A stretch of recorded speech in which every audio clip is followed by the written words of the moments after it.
Bismillahirrahmanirrahim. Assalamualaikum warahmatullahi wabarakatuh. Selamat pagi adik-adikku sekalian. Alhamdulillah pada pagi hari ini kita bisa bertemu kembali dan bertatap maya kembali dalam mata pelajaran Pendidikan Agama Islam dan Budi Pekerti untuk pertemuan yang kelima pada hari ini. Insya Allah kita semua dalam keadaan sehat walafiat dan selalu dalam lindungan Allah Subhanahu wa Ta'ala. Amin.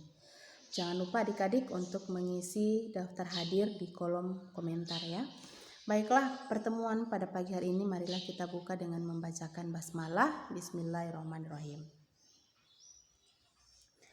Untuk materi hari ini yaitu tentang perilaku gemar beramal soleh dan berbaik sangka kepada sesama. Adapun tujuan pembelajaran yang akan kita capai pada hari ini yaitu yang pertama, peserta didik mampu memahami perilaku gemar beramal soleh dan berbaik sangka kepada sesama. Yang kedua, peserta didik mampu memahami makna perilaku gemar beramal soleh dan berbaik sangka kepada sesama. Jadi itu tujuan pembelajaran yang akan kita capai pada hari ini. A. Pengertian amal soleh. Kata amal berasal dari kata amilus, yaitu segala perbuatan yang bermanfaat bagi dirinya atau orang lain sesuai dengan akal rasional, Al-Quran serta sunnah. Jadi itu pengertian dari amal. Antara iman dan amal soleh merupakan satu kesatuan yang tidak dapat dipisahkan. Jadi itu pengertian amal ya, pengertian amal. Jadi antara iman dan amal itu tidak bisa dipisahkan. Kemudian suatu amal soleh akan sah jika memenuhi syarat sebagai berikut.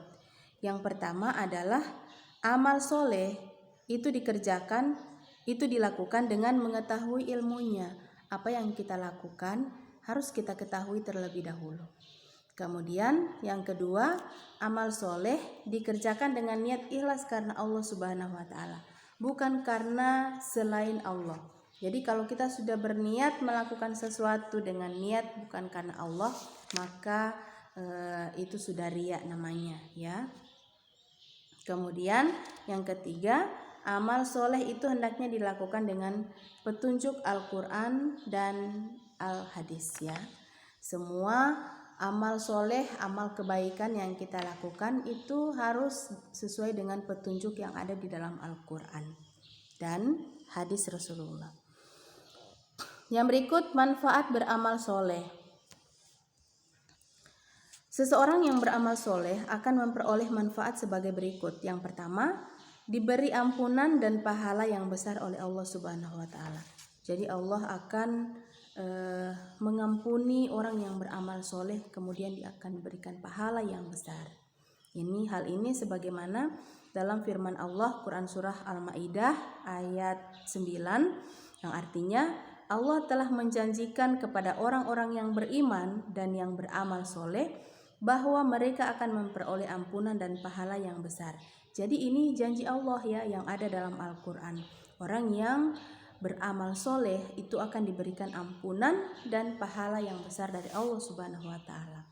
Kemudian yang kedua, diberi petunjuk. Jadi orang yang beramal soleh manfaatnya adalah akan diberikan petunjuk. Hal ini sesuai dengan Al-Quran surah Maryam ayat 76 yang artinya, dan Allah akan menambah petunjuk kepada orang yang telah mendapatkan petunjuk, dan amal kebajikan yang kekal itu lebih baik pahalanya di sisi Tuhanmu dan lebih baik kesudahannya. Jadi ini manfaat yang kedua dari orang yang selalu melakukan amal soleh. Yang ketiga, diberi kehidupan yang baik dan layak. Jadi ini juga Allah sampaikan melalui firman-Nya dalam Quran surah An-Nahl ayat 97 yang artinya, siapa yang mengerjakan kebajikan baik laki-laki maupun perempuan dalam keadaan beriman, maka pasti akan kami berikan kepadanya kehidupan yang baik dan akan kami berikan balasan dengan pahala yang lebih baik dari apa yang telah mereka kerjakan. Jadi ini adik-adik penjelasan dalam surah An-Nahl ya. Salah satu manfaat dari orang yang beramal soleh yaitu dihapuskan dan diberikan kehidupan yang layak. Kemudian yang berikut dihapuskan dosa-dosanya. Jadi manfaat orang yang beramal soleh itu dihapuskan dosa-dosanya. Hal ini sesuai dengan Quran surah Al-Ankabut ayat 7 yang artinya, dan orang-orang yang beriman dan mengerjakan kebajikan pasti akan kami hapus kesalahan-kesalahannya dan mereka pasti akan kami beri balasan yang lebih baik dari apa yang mereka kerjakan. Jadi semua amal kebaikan, amal soleh yang kita lakukan itu Allah menjanjikan ya. Allah menjanjikan akan diberikan manfaat seperti yang tadi saya sampaikan. Kemudian yang kelima, itu dijauhkan dari kerugian di dunia dan di akhirat. Ya, hal ini juga sesuai dengan penjelasan dalam Quran surah Al-Asy itu ayat 1 sampai dengan 3, demi masa wal asri. Ya, demi masa sungguh manusia berada dalam kerugian kecuali orang-orang yang beriman dan mengerjakan kebajikan serta saling menasihati untuk kebenaran dan saling menasihati untuk kesabaran.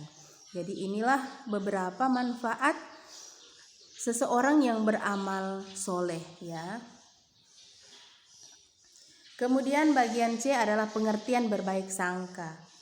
Berbaik sangka atau husnuzon merupakan perilaku terpuji yang harus dimiliki seorang muslim. Lawan dari husnuzon adalah su'zon atau buruk sangka. Berburuk sangka merupakan perilaku tercela yang akan mendatangkan dosa ya, yang akan mendatangkan dosa. Allah Subhanahu wa ta'ala melarang kita untuk berburuk sangka. Ini sebagaimana dalam penjelasan Quran surah Al-Hujurat ayat 12 yang artinya, wahai orang-orang yang beriman, jauhilah banyak dari prasangka. Sesungguhnya sebagian prasangka itu adalah dosa ya. Dan janganlah kamu mencari-cari kesalahan orang lain dan janganlah ada di antara kamu yang menggunjing sebagian yang lain. Apakah ada di antara kamu yang suka memakan daging saudaranya yang sudah mati?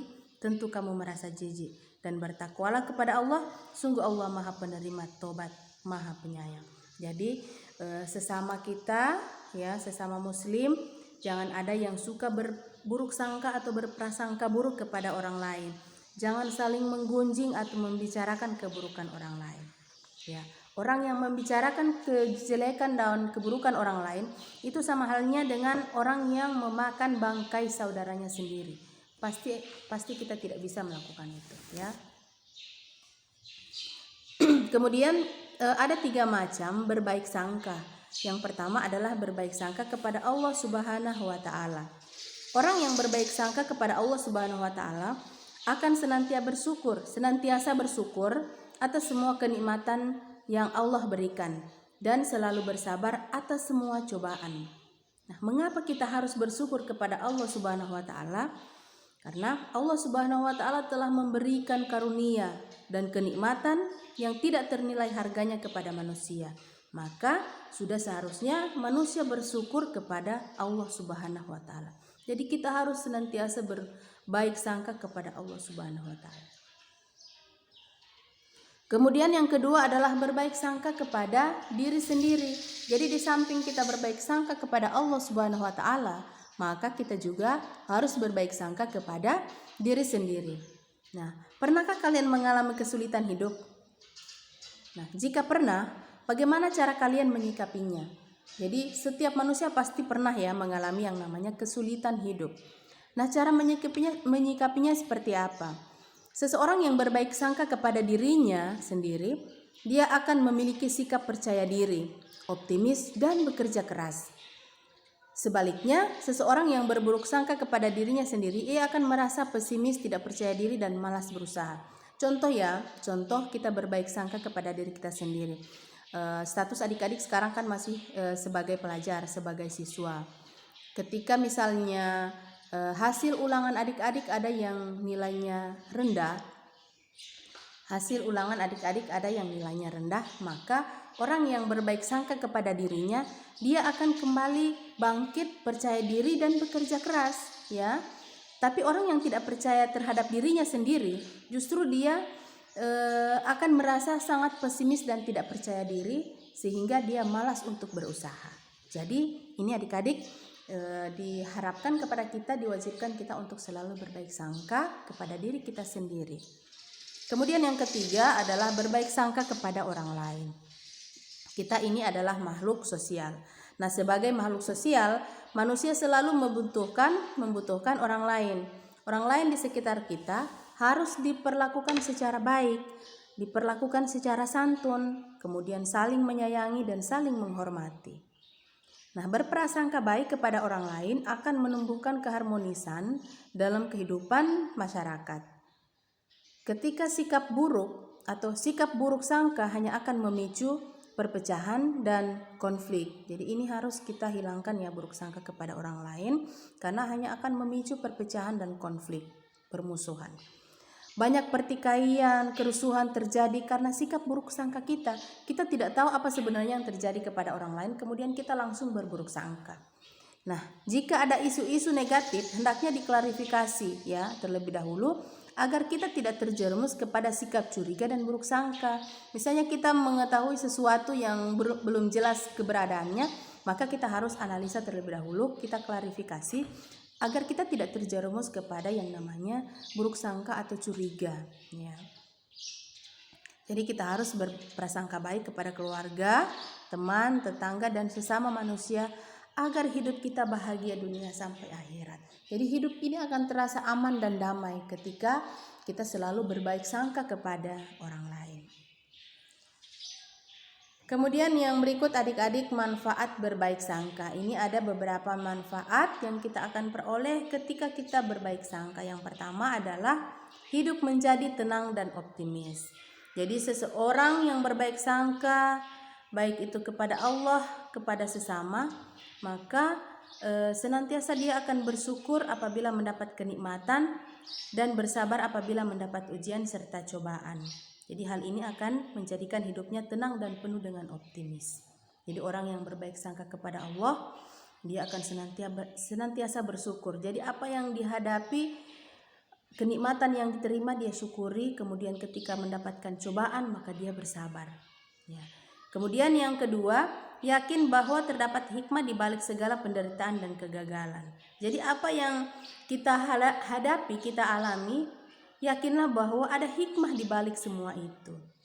Jadi jangan langsung berburuk sangka kepada orang lain, terutama kepada Allah Subhanahu wa taala. Kemudian yang ketiga, membentuk pribadi yang tangguh. Orang yang selalu berbaik sangka, pribadinya pasti akan tangguh. Kemudian yang keempat adalah menjadikan seseorang teguh pendirian sebab tidak mudah menerima pengaruh buruk dari orang lain. Yang kelima, menjadikan seseorang kreatif. Yang berikut, menyebabkan seseorang tidak mudah putus asa. Yang ketujuh, hubungan persahabatan dan persaudaraan menjadi lebih baik.